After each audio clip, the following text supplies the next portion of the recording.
नमस्कार स्टूडेंट्स, अपना Indian polity चल रहा है जिसमें हम पार्ट 5 भाग अपना 5वां चल रहा है, जिसके सारे आर्टिकल हमने पढ़ने का सोचा हुआ है।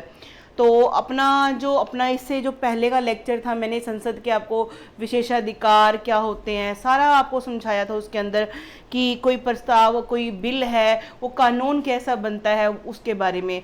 आज का जो हमारा लेक्चर है वो है अपना जो वार्षिक वित्तीय विवरण है, जो आर्टिकल 112 के अंदर दिया है, जिसे हम साधारण भाषा में बजट बोलते हैं, उसके बारे में हमने जानना है। ठीक है जी, शुरू करते हैं कि अंतरिम बजट क्या होता है, लेखानुदान क्या होता है, कटौती प्रस्ताव क्या होता है, इसके बारे में सारा हमने जानना है। आइए शुरू करते हैं। सबसे पहले यहां देखो जरा, साधारण शब्दों में बजट का एक निश्चित अवधि के लिए संभावित आय और खर्च का ब्यौरा होता है। दिमाग में क्वेश्चन तो आता होगा कि आखिर ये बजट क्या है, क्या बीमारी क्या है, बजट है क्या। देखो, आप कहते हैं ना अपने घर में इनकम कितनी होती है और हमारा खर्च कितना होता है। हमें अपने आने वाले जिस एक साल के अंदर कितनी हमारी इनकम हो जाएगी और कितना हमारा खर्च हो जाएगा, इन दोनों का हम ब्यौरा जो बैलेंस बिठाते हैं कि इतना हमारी इनकम है, इतना हमारा खर्च होगा, जो आने वाले ईयर की हम प्लानिंग करके चलते हैं, उसे बोलते हैं बजट। ये पूरे देश के लिए जो अपना संसद में प्रेजेंट किया जाता है, उसके बारे में आज हमने पढ़ना है कि बजट आखिर देश के लिए कैसे बनता है, पूरे देश के लिए बजट कैसे बनता है, बजट में पूरे देश के लिए क्या क्या खर्चा है और उसका इनकम क्या क्या होती है, कहाँ से इनकम होती है, उसका सारा ब्यौरा दिया है। सरकार की आय एवं व्यय का, या व्यय होता है खर्च का, एक्सपेंडिचर का विवरण जिस दस्तावेज में इकट्ठा किया जाता है उसे बजट बोलते हैं। मतलब सरकार की इनकम, जितने भी वो टैक्स लेती है, डायरेक्ट इनडायरेक्ट, जितने भी उसको ये पेट्रोल पंप से, रेलगाड़ी से या बसेस से, जितने भी आपके सरकारी अदारों से जितनी भी इनकम उसको होती है, टैक्स से होती है, डायरेक्ट इनडायरेक्ट से होती है, वो उसका सारा विवरण देना होता है। और कहाँ कहाँ पे सरकार कितना पैसा खर्च करेगी, कोई पुल बनवाएगी, कहीं पे कोई प्रोजेक्ट लगाएगी, उसके विवरण सारा इसके अंदर दिया जाता है। इसे बोलते हैं बजट। आगे बढ़ते हैं। हाँ जी, तो जो बजट वर्ड है हमारे संविधान में नहीं लिखा हुआ। जो क्वेश्चन डाल देते हैं ना कि बताइए कि आर्टिकल 112 किससे संबंधित है, बजट से। हमारे संविधान में बजट वर्ड का यूज नहीं किया गया, वार्षिक वित्तीय विवरण के बारे में लिखा हुआ है। वैसे बजट शब्द है क्या, सुनो ध्यान से। कहते बजट शब्द वास्तव में लैटिन भाषा का जो शब्द है बुल्गा से लिया गया है। किसका? लैटिन भाषा के शब्द बुल्गा से लिया गया है।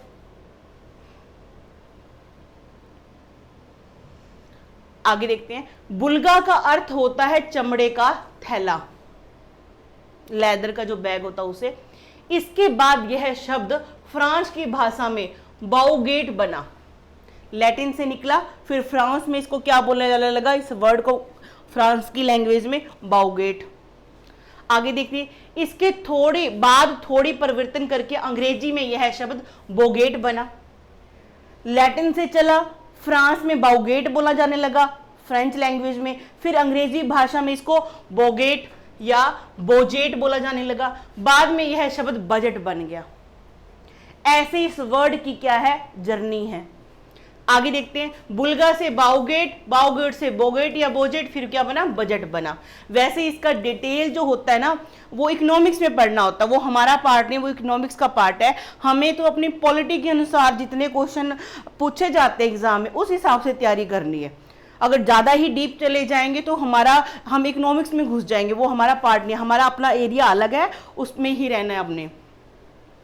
कहते हैं 1773 में बजट शब्द पहली बार ब्रिटिश संसद में इस्तेमाल किया गया था। हमारी हिस्ट्री में क्वेश्चन आ सकता है कि जो बजट शब्द है पहली बार किस कंट्री में यूज किया गया था, कहाँ यूज किया गया था, इंग्लैंड में। कब?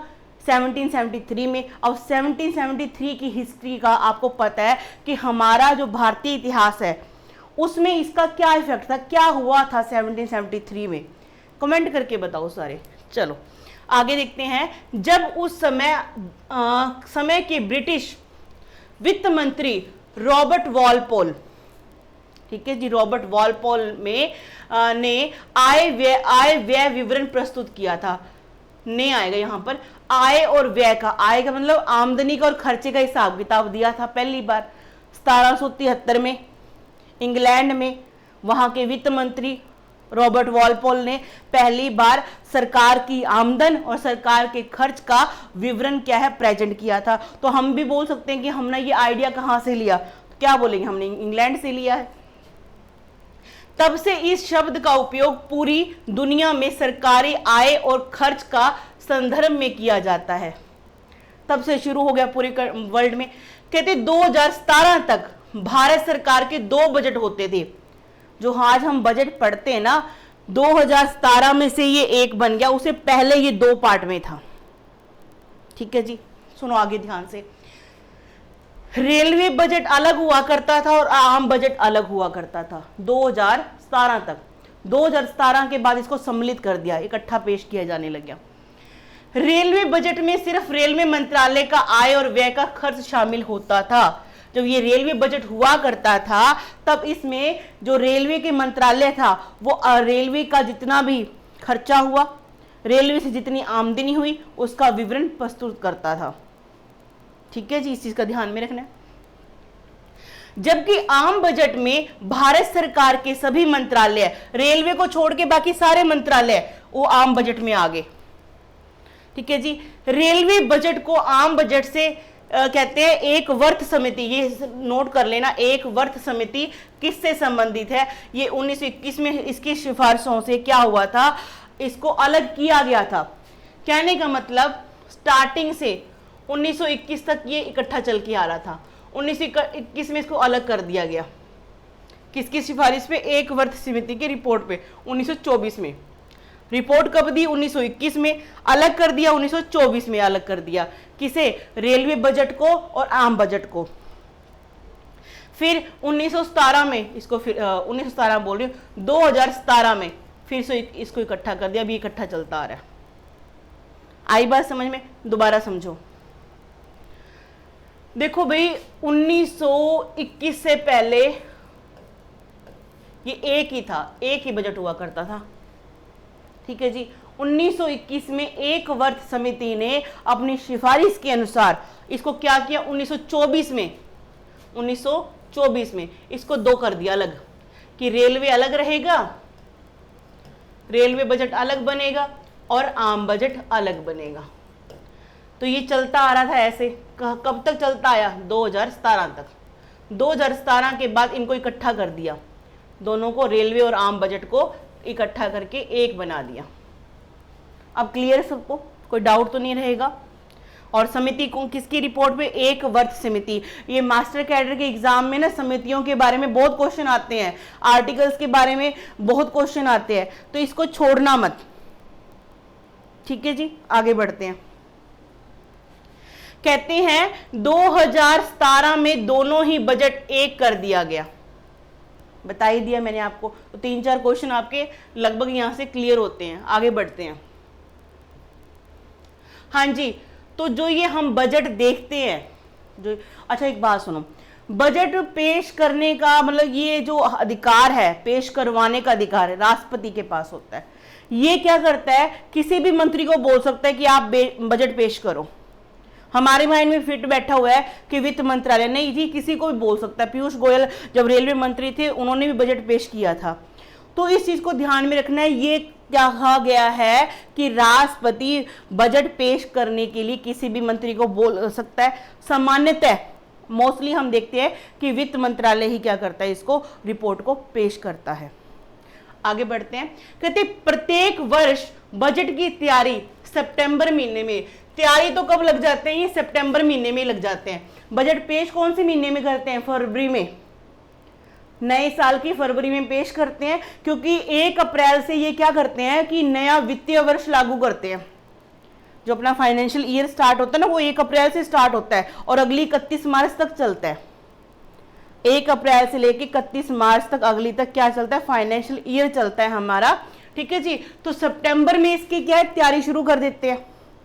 लगभग 1 फरवरी को ये प्रेजेंट करते हैं, अगर छुट्टी होगी तो 2 फरवरी को प्रेजेंट कर देंगे और फिर इनकी उसके ऊपर बहस चलती है, निर्णय होते हैं, तो करते करते ये 31 मार्च तक आ जाता है और 1 अप्रैल से ये लागू हो जाता है, मतलब कि वित्तीय वर्ष शुरू हो जाता है।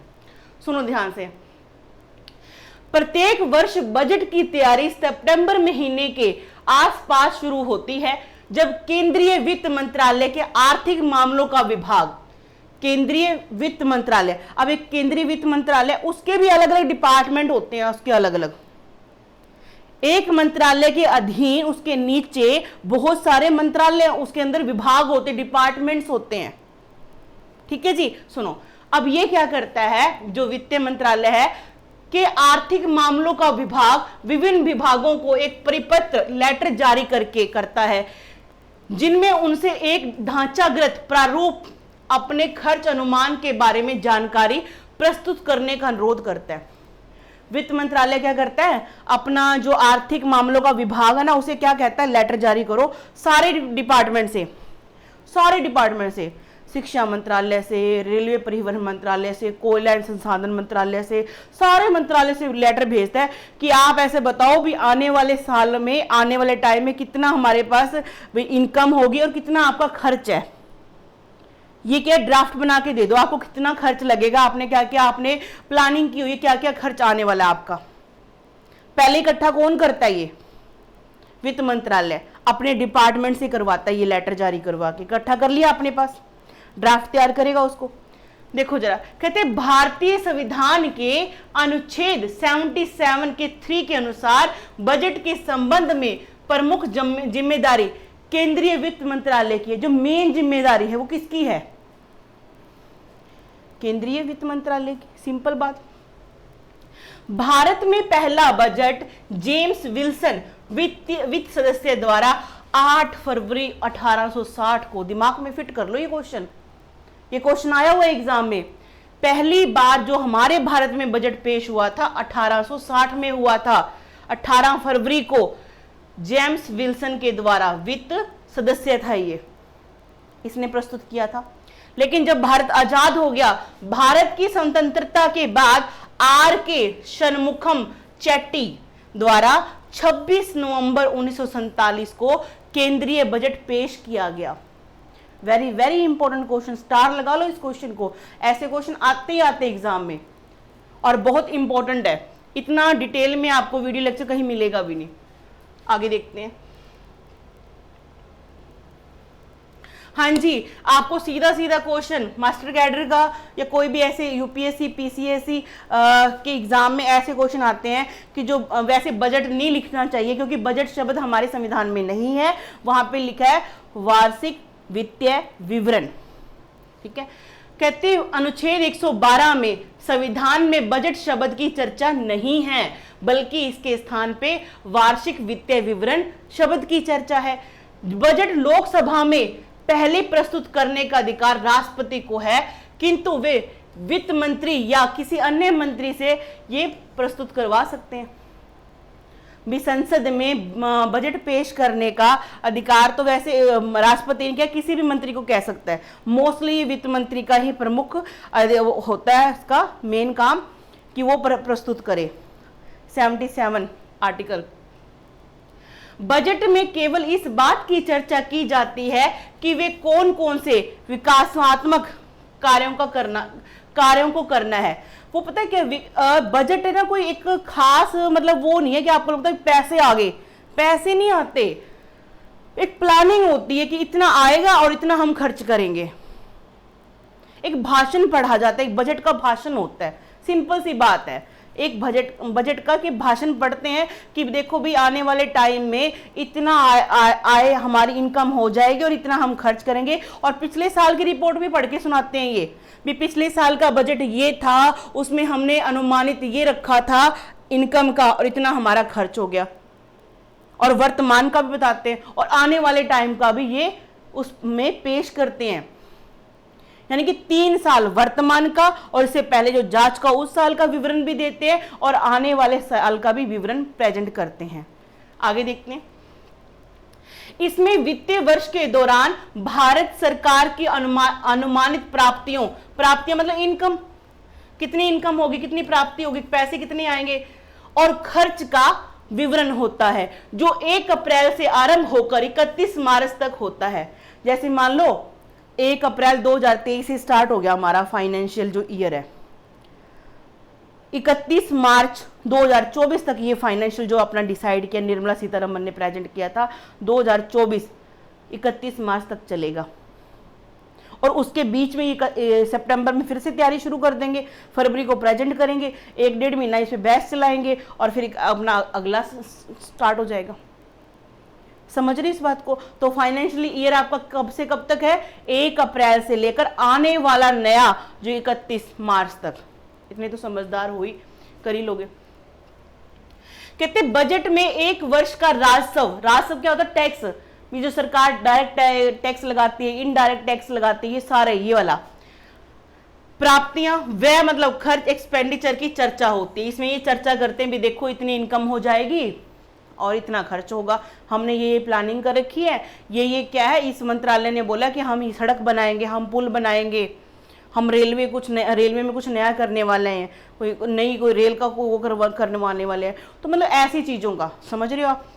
आगे है आम बजट, जनरल बजट और या संघीय बजट कहलाता है। जो हम ये बजट देख रहे हैं इसे क्या बोलते हैं? संघीय बजट भी बोलते हैं। क्या बोलते हैं इसको? जनरल बजट भी बोलेंगे, यूनियन बजट भी इसको हम बोल सकते हैं। यह वित्त मंत्री का केवल एक भाषण मात्र होता है, इससे धन नहीं निकलता। ऐसा नहीं है कि आपने बजट बना लिया, ये है और इतना खर्च होगा, इतना इनकम हो जाएगी, हमें इतने पैसे दे दो, नहीं, इससे पैसे नहीं निकलते। Just it is a planning, it is a speech only कि हमारा लक्ष्य क्या है, विकास कार्य हम कैसे कर सकते हैं। हम अपने मतलब ऐसा नहीं है कि हम कुछ फालतू खर्च करना शुरू कर देंगे, नहीं, प्लानिंग से कुछ काम करना चाहिए। देखो अपने अपने घरों में भी चलाते हैं कि देखो अपनी महीने की 10,000 इनकम है तो हम 8,000 या 7,000 ऐसे खर्च करेंगे, 3,000 लड़की की शादी के लिए बचा के रखेंगे। अब आप प्लानिंग करते हैं ना, ये तो नहीं है कि 10,000 इनकम आ रही है जी हम मर्सिडीज ले ले। प्लानिंग तो करते ना, हम उस चीज को, इनकम को देखते हुए विकास कार्य कितने करने हैं और क्या क्या जरूरी है, प्रायोरिटी बेसिस पे क्या जरूरी वो करने का हम काम करते हैं। इस तरह से होता है, इससे धन वगैरह नहीं मिलता। आगे है एक आंतरिक बजट और लेखानुदान क्या होता है, इसके बारे में भी समझ लो। बजट समझ में आ गया आपको सबको, बजट होता क्या है, कैसे था और इसका जो कैसे ये पार्लियामेंट में चलेगा वो आगे समझाऊंगी। पहले एक समझो अंतरिम बजट क्या होता है, सुनो ध्यान से। देखो जी, कोई पार्टी, रूलिंग पार्टी, जब उसका सेशन मतलब एंड वाला साल आ गया, 5 साल के लिए होती है, आखिरी साल उसका जो है उसके मान लो 4 महीने ही बचे हैं। जून में मतलब आप सपोज करो जून में इलेक्शन है, तो आप वो जो 1 फरवरी को बजट पेश करेंगे तो क्या पूरे साल के लिए होगा? क्योंकि जून में तो इलेक्शन है, फरवरी में आप बजट पेश कर रहे हो, आपको क्या पता जून के बाद आपने आना है कि नहीं आना, नहीं पता ना। इसका मतलब क्या हुआ, तो जो ये बजट पेश होगा ना वो उतने ही टाइम पीरियड के लिए पेश करेंगे जितना टाइम तक ये गवर्नमेंट रहेगी। जैसे मान लो अभी 2024 के इलेक्शन आने वाले हैं, ठीक है, जो अगला बजट पेश होगा, मान लो कि निर्मला सीतारमन ने बजट पेश किया 1 फरवरी 2024 को, 1 अप्रैल से वो चालू हो जाएगा और जून में मान लो इलेक्शन है, तो जो निर्मला सीतारमन जी बजट पेश करेंगे ना उसे बोलेंगे अंतरिम बजट, भी उस सरकार का अंतिम बजट है, क्योंकि उस सरकार के पास सिर्फ 4 महीने बचे हैं, तो वो बचे हुए टाइम के लिए सिर्फ प्लानिंग करेंगे। क्योंकि नई सरकार में जरूरी तो नहीं है कि आप ही लोग आओगे, यही पार्टी आएगी, क्या आपसे दूसरी आ जाए। इस बात को आपने ध्यान में रखना है। इसके बारे में सुन लो, अंतरिम बजट कहते हैं। इसे चुनावी वर्ष में लाया जाता है, चुनावी वर्ष भी जिस साल इलेक्शन होने उसमें आएगा ये, ठीक है। 2014, 19, 24 का आप ये मेरे को कमेंट करके बताओ भी 2024 का जो बजट होगा वो पूरे वर्ष का होगा या सिर्फ अंतरिम बजट होगा, कमेंट करके बताओ अगर समझ में ये टॉपिक आया है। 2019 वाला बजट कौन सा था? आम बजट था, पूरा साल चला, इस तरह आप कह सकते हैं। भी जिस गवर्नमेंट ने उस साल का पूरा साल जिया वो पूरा बजट पेश करेगा, और जिस साल का उसका अंतिम टाइम था उस गवर्नमेंट का 3 महीने रह गए, 4 महीने रह गए, 5 महीने, तो वो उस बचे हुए टाइम पीरियड के लिए ही बजट बनाएगी और उसे बोलेंगे अंतिम बजट, क्योंकि उसने अंतिम टाइम का ही बनाया है। यह कुछ महीनों के लिए होता है, न कि पूरे वर्ष के लिए, बता दिया मैंने आपको। इसमें आय तथा व्यय दोनों की चर्चा होती है, आय का और खर्च का दोनों का चर्चा बताते हैं इसमें। इसके लिए विनियोग विधेयक की आवश्यकता नहीं होती, ये मैं इसे प्रीवियस वीडियो में समझा चुकी हूं आपको। विनियोग विधेयक क्या होता है, इसे मिनी बजट भी कहते हैं। मिनी बजट क्यों कहेंगे, छोटे टाइम के लिए बनाया है, मिनी मतलब छोटा, ठीक है जी, इस चीज को आपने ध्यान में रखना है।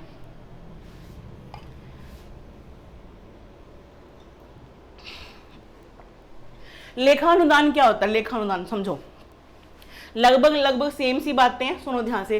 कहते इसे चुनावी वर्ष में लाया जाता है, यह कुछ महीनों के लिए होता है, न कि पूरे वर्ष के लिए, सेम बात आ गई। इसमें केवल खर्च की चर्चा होती है, खर्चा बताया जाता है, इनकम नहीं बताई जाती। जैसे मान लो आर्मी की सैलरी होगी, ठीक है जी, पोस्ट ऑफिस, बैंकिंग, जो भी कार्यालयों की तनख्वाहें हैं या कोई खर्च है उसके बारे में खर्चा बताते हैं सिर्फ। ऐसे होता ना, जैसे मान लो सपोज करो कि कोई व्यक्ति है, मान लो कोई टीचर है, स्कूल में जॉब करता है, उसे चाहिए मिड में मान लो पैसे चाहिए, जल्दी जल्दी में बोला कि मैडम मैं तो घर जा रहा हूँ, मेरी माताजी बीमार है या मेरे घर में कोई प्रॉब्लम हो गई, मुझे 10,000 रुपये दे दो। तो मैडम ने बोला जाओ अकाउंटेंट से ले लो, तो पीछे से बाद में मैसेज भेजते कि नहीं उसको बुला के लाओ, उसकी छुट्टियां कितनी है इस महीने में काउंट करते हैं, इससे पहले कितना एडवांस लेंगे। तो वो आता बंदा क्या बोलेगा, मैडम अभी छोड़ो बाद में देखेंगे, अभी ऐसे करो मुझे फटाफट से ये पैसे दो, बाकी जो घाटा बाधा बाद में कर लेंगे। ऐसे होता ना अपने घरों में भी, आप ऐसे कहते हैं बाद से देखेंगे, आप मेरे को ऐसे करो इतने पैसे दे दो, बाद में कम ज़्यादा पकड़ लेते हैं। तो ये वो वाला है, ठीक है जी, ये वो वाला है। उसमें ये कहा जाता है कि आपका ये खर्चा होने वाला है, इतना पैसा हमें चाहिए, और इसके क्योंकि ये सैलरी वगैरह देनी है, ये काम वगैरह रुक जाएगा वरना, ठीक है जी। तो ये इसमें बताया गया किसमें, लेखानुदान में। फिर अगर मान लो यही गवर्नमेंट आ गई तो ये अपना खर्चा बता देगी कि मैंने इतना टाइम ये किया था, इतना खर्च हुआ और ये हमारी इनकम हुई, तो तब तो आराम से बता ही देंगे। अगर मान लो नई गवर्नमेंट आ गई तो फिर भी कुछ नहीं होता, फिर भी ये प्रेजेंट हो जाता है भी इतनी इनकम हुई थी, इतनी प्रीवियस गवर्नमेंट ने पैसा निकाला था, ठीक है जी। और इसकी चर्चा कहाँ पे 116 में लिखा हुआ है। तो आर्टिकल समझ सकते हो कितने इंपॉर्टेंट है, यहाँ पर भर भर के आर्टिकल, आपके मास्टर कैडर हो गया, यूपीएससी हो गया, पीसीएस हो गया, ये और भी कॉम्पिटेटिव एग्जाम है ना, उसमें ये पूछते हैं भाई, आप कर लो इसको अच्छे से। इसके लिए विनियोग विधेयक की आवश्यकता नहीं होती है, समझ रहे हो, विनियोग विधेयक की इसकी आवश्यकता नहीं है, इसको दे दिया जाता, मतलब पास कर दिया जाता है इसको, लेखानुदान को। आगे बढ़ते हैं, अब चलते हैं अनुच्छेद 113, 112 क्लियर हो गया आपको बजट क्या होता है, ठीक है जी। अब 113 पढ़ लें अपन, देखो जी क्या कहता है, प्राकलन, वर्ड देख के घबराया मत करो, प्राकलन का मतलब होता है एस्टिमेट लगाना। एस्टिमेट कहते हैं ना, अभी शादी में कितना खर्च हो जाएगा, अभी इतना इतनी बारातियों को देना, इतने मेहमान आ जाएंगे, इतना पैलेस का खर्चा, इतना लहंगे का खर्चा, इतना गिफ्ट देना लेना, जो भी खर्चे जैसे आप कहते हैं एस्टिमेट, भाई इतना तो लग ही जाना है पैसे, तो ये एस्टिमेट लगाया जाता है। 113 में कहते हैं बजट में किए गए घोषणाओं पर कितना खर्च आएगा, इसका विवरण होता है। इस खर्च की चर्चा प्राकलन में किया गया है, ठीक है जी। 113 में इस खर्च की चर्चा की है, कितना खर्च आएगा। अनुच्छेद 114 क्या कहता है, विनियोग विधेयक, एप्रोप्रिएशन बिल, ये वैसे मैं पहले की वीडियो में भी करा चुकी है, ये थोड़ा सीक्वेंस बनाने के लिए मैंने यहां डाल लिया, 112, 113, 114 ऐसे मैं करवा दूं आपको। कहते प्राकलन में बताए गए, यानी कि एस्टिमेट में बताए गए धन निकालने के लिए संसद में विनियोग विधेयक पारित कराना आवश्यक होता है। भी जो आपने एस्टिमेट बताया है खर्च अपना किसी भी काम के लिए, उसमें उसके लिए जो आपने अगर पैसा पास करवाना है तो आपको विनियोग विधेयक पास करवाना होगा। और ये कहां लिखी है, 114 में बात लिखी हुई है। आगे देखते हैं, जब तक विनियोग विधेयक पारित नहीं हो जाए तब तक धन नहीं निकल सकता। ये बात कहां लिखी है? 114 में लिखी है। कहते हैं इसी कारण संसद की राष्ट्रीय कोष धन का रक्षक कहा जाता है। रक्षक मतलब गार्ड। 114 क्या करता है? सरकार के पैसे को गार्ड करता है। विनियोग विधेयक पारित होगा, संसद में चर्चा होगी, पास हो जाएगा तो पैसे मिल जाएंगे। ठीक है जी, आगे देखते हैं। 115 में 115 कहते हैं अतिरिक्त अनुपूरक अनुदान, मतलब एडिशनल, या फिर कह दो मान लो आपने पैसा पास करवा लिया था 114 के अकॉर्डिंग भी, आपने मान लो पुल बनाना था, आपने बोला इसके 15,000 करोड़ लगेंगे, सपोज करो आपने ऐसा बोला, और चर्चा चुर्चा बहस बुस करके आपको विनियोग विधेयक पारित हो गया, आपको 114 के अकॉर्डिंग पैसे भी मिल गए, आपने पुल बनाना शुरू कर दिया। लेकिन जब आपने पुल बनाना शुरू किया तब तो दाम ठीक थे, लेकिन जब पुल बनाते बनाते 5 साल लग गए जी, 10 साल लग गए, महंगाई बढ़ गई, मजदूरी बढ़ गई, पैसे लग गए, औजार लग गए, अब उस एस्टिमेट जो आपने लगाया था वो तो यहाँ पे काम ही नहीं किया, अब पैसे और चाहिए, कंप्लीट नहीं हो पा रहा है। अब उसको इसके टाइम पे आप क्या करोगे? सुनो ध्यान से। कहते विनियोग विधेयक द्वारा दिया गया धन महंगाई के कारण कम पड़ जाता है या किसी भी कारण से जिसका कारण काम रुक जाता है, अतः पूरा करने के लिए अतिरिक्त धन को अतिरिक्त अनुदान नामक विधेयक से लिया जाता है। फिर आप पार्लियामेंट में आ जाओगे, भाई ऐसे करके लिया था, पूरा नहीं हो रहा, और दे दो पैसे। समझ रही इस बात को? तो आपने ये अतिरिक्त अनुदान क्या होता है 115 में लिखा हुआ है, ये बात को ध्यान में रखना। विनियोग विधेयक क्या होता है, इसके बिना पैसा निकल ही नहीं सकता। 113 में क्या है? एस्टिमेट है। 112 में क्या था? बजट के बारे में चर्चा है, वार्षिक वित्तीय विवरण दिया हुआ है। इस चीज को आपने याद रखना है। आगे बढ़े। हाँ जी, अब ये जो बजट आप 112 में गाना गाया आपने इतना, है ना, इसके बारे में सुनते हैं कि ये संसद में पेश कैसे होता है, पास कैसे होता है। सुन ध्यान से। कहते हैं बजट तैयार करने की प्रक्रिया बजट तैयार करने की प्रक्रिया में 4 संस्थाएं भाग लेती हैं। कौन कौन सी? वित्त मंत्रालय, सामान्य जो प्रशासन मंत्रालय, नीति आयोग।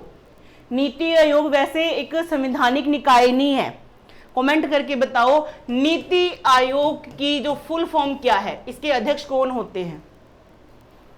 नीति आयोग का पहले नाम क्या हुआ करता था, ये आपने बताना है। और नियंत्रक एवं महालेखा परीक्षक, कैग, कैग आपका 148 में जो आर्टिकल में लिखा हुआ है, ये बंदे बैठते हैं भाई, ये संस्था भाग लेती है एक बजट की प्रक्रिया में। सुनो ध्यान से।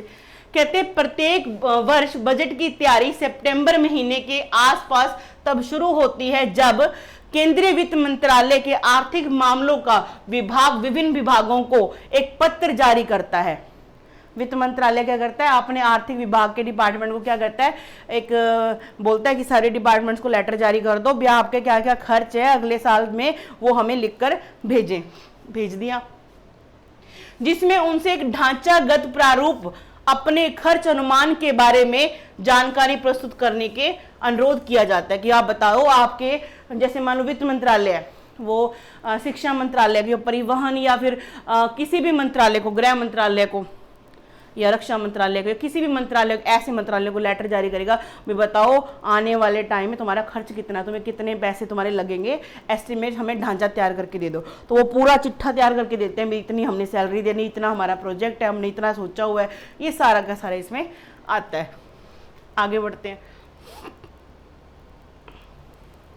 हाँ जी, तो फिर क्या होता? बजट तो बन गया, लेटर भेज दिए, होगी तैयारी, बन गया। बजट का प्रस्तुतिकरण, बजट को प्रेजेंट करना।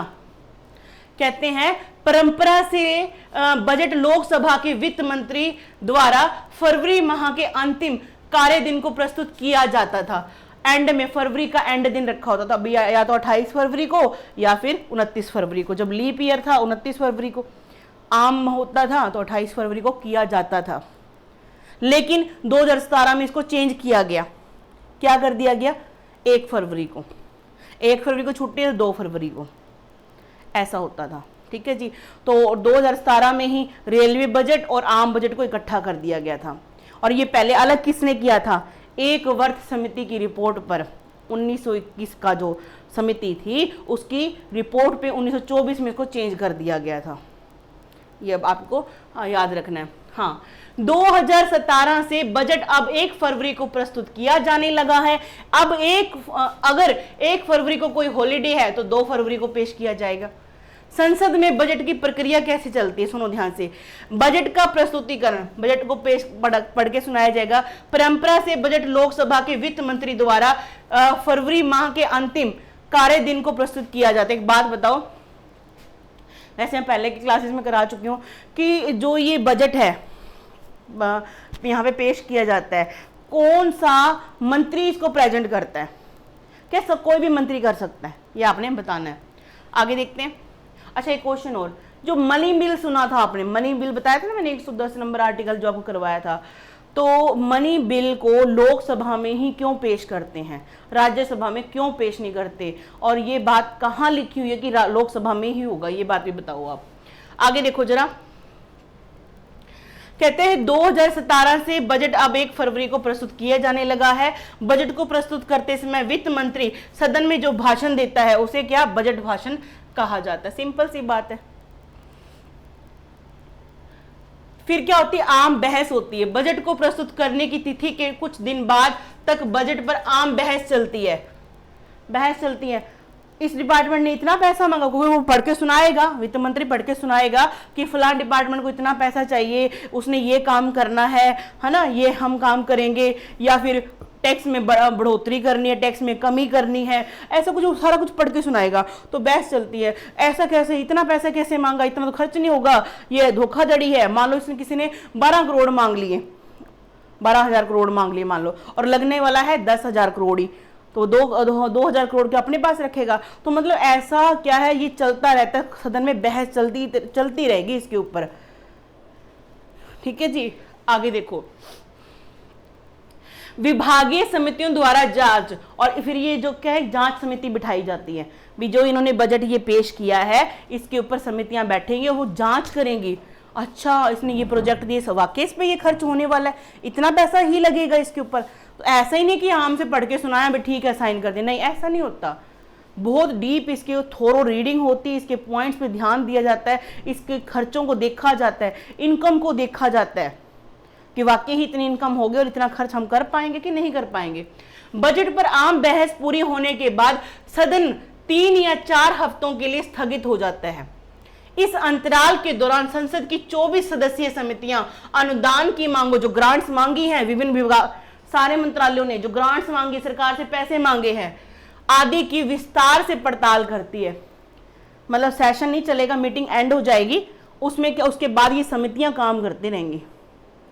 ठीक है जी, समितियां काम करेंगी। 24 स्थायी परमानेंट समितियां, मैं समितियां भी आगे आपको करवाऊंगी। ये समितियां क्या करेंगी, अच्छा इस मंत्रालय ने ऐसे पैसे मांगे, इतना पैसा मांगा, ये ग्रांट मांगी है कि इतना खर्च इस पे लग जाएगा, सारी जांच पड़ताल बारीकी से की जाती है और एक रिपोर्ट तैयार करती है। इन रिपोर्टों को दोनों सदन में, लोकसभा राज्यसभा में क्या है, विचारत रखा जाता है, भाई विचार करने के लिए रखते हैं भी, हमने ये रिपोर्ट थी, जांच किया, आप इस पे विचार करो, इतना खर्च नहीं लगेगा, इतना खर्च लगेगा।